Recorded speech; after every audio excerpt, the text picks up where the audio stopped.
Chevrolet Aveo. Мы будем конкретно касаться ходовой, а точнее глухой тупой звук при неровностях. Бух-бух-бух-бух. Вот такой вот. Для того, чтобы узнать, в чем дело, в принципе, нам что нужно сделать?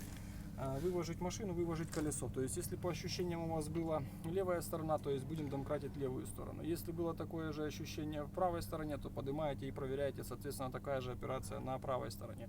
Если есть сомнения, проверяете на обоих.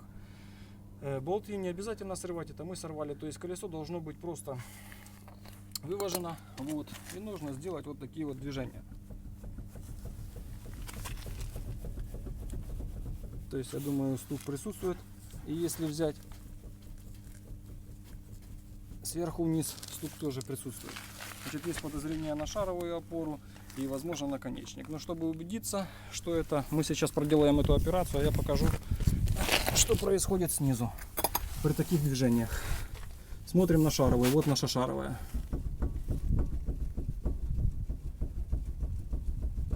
Вот. То есть звук происходит от нее, и при нормальном ее состоянии она не должна шевелиться, она должна быть мертва. Пыльник, кстати, визуально цел, но люфт и биение присутствует. То есть у нас это однозначно шаровая опора.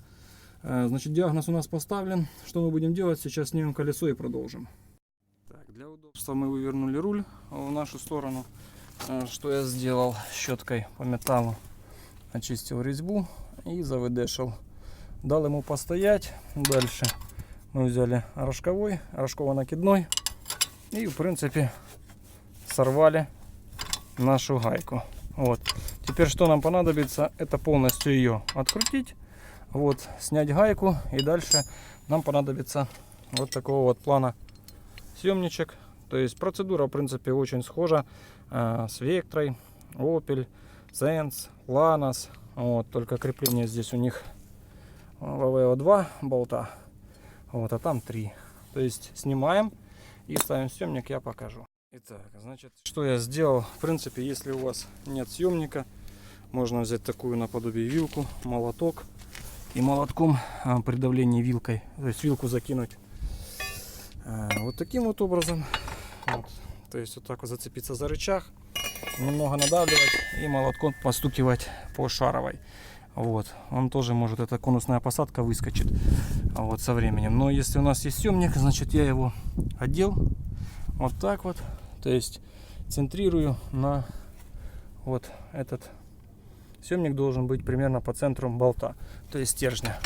Устанавливаем и, соответственно, когда уже у нас полностью он одет, в принципе, обращайте внимание, чтобы эта нижняя вилка съемника заходила на пыльник, а не зацепила пыльник, так как если вы не меняете шаровую, а просто снимаете для других целей, то чтобы не повредить пыльничек, значит, берем и будем тянуть до характерного стука, грохота выхода шаровой со своего конусного зацепления. То есть, если у вас есть съемник, таким же образом, если крутится тяжело, можно добавить и рычаг. Ну, и если, допустим, опять же не получается, можно взять молоток и с другой стороны подбивать при натяжке нашего съемника, подбивать, и оно в любом случае выскочит. Вот такой вот звук, в принципе, должен быть. Мы вытащили шаровую, то есть вытянули, да, шаровую со своего места. И теперь у нас в принципе, самая простая операция. То есть для замены вам в любом случае понадобится отвести стойку. То есть вот этой вилкой очень удобно это все делать. Вот я сейчас вдавлю ее полностью, и отвести в сторону нужно, да. Вот, значит, стойка у нас так и остается до замены старой. Ну, я думаю, этот звук слышен. Шаровая должна быть тугая и без боя. То есть даже вертикальный бой присутствует. То есть шаровая однозначно под замену. Все, значит, что нам остается? Это вот эти вот два болта. Вот они идут, раз, два. Я их уже почистил и завыдешил. Значит, что мы делаем? Откручиваем два болта. Если у вас прокручивается болт, то здесь один накидной рожковой, здесь второй накидной рожковой. Снимаем. И потом уже она у нас, в принципе, выйдет полностью со своего места. Итак, болты откручены. Значит, что мы делаем? Вытаскиваем один болт. В комплекте в принципе есть новые, но если хотите, можно почистить, смазать и поставить это все обратно. И теперь для удобства возьмем рычаг, немного надавим, вот, держим, и нашу шаровую, если она, допустим, у вас вот в таком состоянии, то есть она в принципе уже ни на чем не держится, то ее можно вот таким вот расшатыванием, то есть туда-сюда, ее нужно полностью вытащить.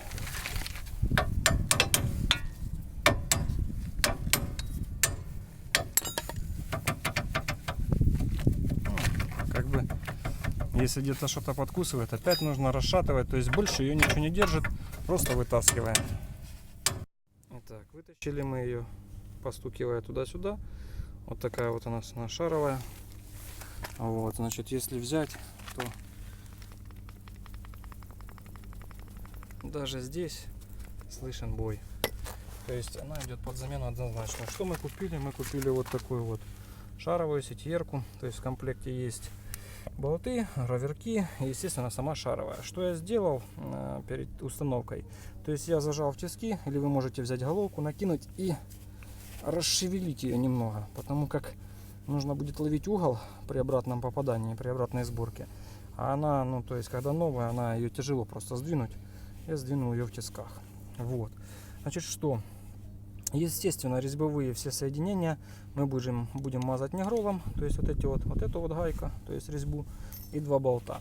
Устанавливается она в принципе так же самое, то есть продолжаем собирать все в обратном порядке.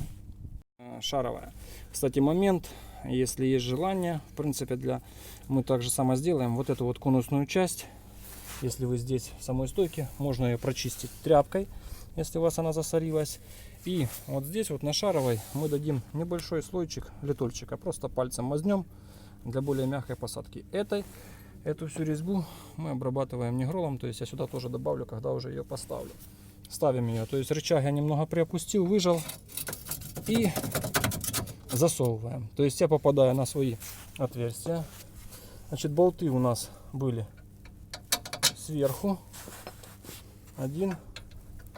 И второй у меня не получится, надо перехватиться. Перехвачусь. Значит, и второй. Вот. Значит, ставим на свое место. И сейчас этими болтами, гайками вместе с граверками, в принципе, что? Мы наживим и обтянем. Уже затянуто два болта. Дальше резьбу я смазал нигролом. Конусную эту часть нашей шаровой смазал литольчиком. Теперь выжимаю вилкой. Было бы очень удобно, если бы у вас такая вилка была. И нужно попасть вот сюда, вот в отверстие на нашей стойке. То есть я пытаюсь и отпускаю. Да, вот. Для чего нужно было разработать, я заблаговременно сделал приблизительный угол, чтобы конус, этот штырь шаровой нашей, вошел без всяких проблем. Вот. И наживляю нашу гайку. Значит, затягиваем, в принципе, здесь до плотного усилия.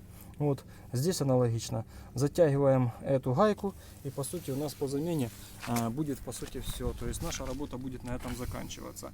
По поводу развала, если все правильно поставлено и здесь ничего не разбито, то есть отверстия равномерные, то развал делать не нужно. Вот, ну на этом все. Мое видео будет заканчиваться. Всем, кому это было интересно, ставьте лайки, подписывайтесь на канал обязательно. Всем пока, народ. Подписывайся на мой канал. Самое интересное, как всегда, впереди.